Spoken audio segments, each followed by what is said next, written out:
पर रामायण देखकर रावण मतलब अरविंद त्रिवेदी बहुत भावुक हुए। क्या? तुझे कैसे पता? हेलो ऐप से। देख, ये है हेलो ऐप। जैसे ही आप हेलो ऐप डाउनलोड करते हो, ऊपर सर्च बार में हेलो ट्रेंड्स मिलेगा, जिसमें सभी ट्रेंडिंग न्यूज, वीडियोस, आर्टिकल्स मिलेंगे। उससे आप डे टू डे इन्फॉर्मेशन से अपडेट रख सकते हैं। ये तो बहुत अच्छा ऐप है। मैं अभी डाउनलोड करके खुद को अपडेट करती हूँ। कामकाजी बहू। रवीना के 2 बच्चे थे। वो एक बड़ी कंपनी में काम करती थी। उसके ऑफिस जाने के बाद उसकी सास उसके बच्चों को संभाला करती, लेकिन रवीना को इसकी कोई कदर नहीं थी। एक दिन रवीना अपनी माँ से फ़ोन पर कहती है, मम्मी क्या बताऊं, मेरी सास तो बिल्कुल अच्छी नहीं है। वो समझती नहीं है कि मुझे कितना काम करना पड़ता है। एक तो ऑफिस तक का लंबा सफ़र और फिर 9 घंटे लगातार काम। बैठे बैठे तो मेरी पीठ अकड़ जाती है। खुद तो सारा दिन घर में मजे करती है, जब मन करा सोए, जब मन किया खाए। तभी उसकी सास वहाँ आ जाती है। अच्छा माँ, मैं बाद में आपको फ़ोन करती हूँ।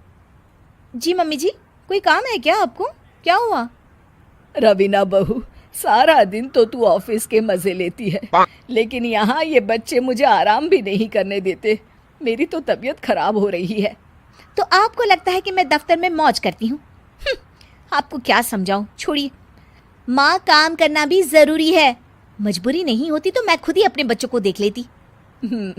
अब आज तो छुट्टी है ना, आज तो कम से कम घर का काम कर ले। बहू काम शुरू करती है। बच्चे के साथ काम करना उसके लिए असंभव हो जाता है। वो जाकर बच्चा सास को देती है और कहती है, मम्मी जी ज़रा बच्चा तो पकड़ लीजिए, मैं घर का काम कैसे करूं? जैसे मैं करती हूँ रोज बच्चे के साथ। तुझे बताऊं तो तू सोचती है कि कोई बड़ा काम तो है नहीं, बच्चा तो सोता रहता है। अब देख लिया। खैर, बस मैं यही तुझे समझाना चाहती थी। ला, बच्चा मुझे दे और काम कर। बहू मुंह बनाकर वहां से चली जाती है। वो मन में सोचती है, बात तो सही है, बच्चे के साथ घर का काम करना असंभव है। वो किसी तरह काम करती है और अगले दिन ऑफिस के लिए निकल जाती है। ऑफिस में उसकी सहेली उससे कहती है, यार तू तो बड़ी लकी है, तुझे तेरी सास खाना बना कर देती है, बच्चे भी देखती है और तुझे किसी बात की चिंता भी नहीं होने देती। अरे क्या लकी, बदले में मैं उन्हें पूरी कमाई जो दे देती हूँ और अपने बच्चे से दूर रहती हूँ, वो अलग। हर किसी को ना दूसरे की प्लेट में ज्यादा घी दिखता है। जा अपना काम कर। अरे फिर भी ये तो है, यहाँ हमारे बच्चे को मैं क्रैश में छोड़ती हूँ, हर पल डर लगा रहता है कि क्या कर रहा होगा। खैर चल, मुझे क्या। बहू घर आती है तो देखती है कि उसकी सास उसके बच्चे को बड़े ही प्यार से खिला रही होती है। वो माँ को देखकर खुश हो जाता है। बहू मन में सोचती है कि बात तो सही है, सासू माँ सारा दिन काम करती है, मैं ऑफिस से आकर भी काम नहीं करती हूँ। वो सास के पास जाती है और कहती है, माँ जी थक गई आप? और क्या, सारा दिन चक्कर घीनी की तरह पूरे घर में घूमती रहती हूँ और अब उम्र भी नहीं रही। लेकिन चल, तू बता क्या हुआ, कुछ काम है क्या? बहू कुछ नहीं कहती, मुस्कुराकर वहाँ से चली जाती है।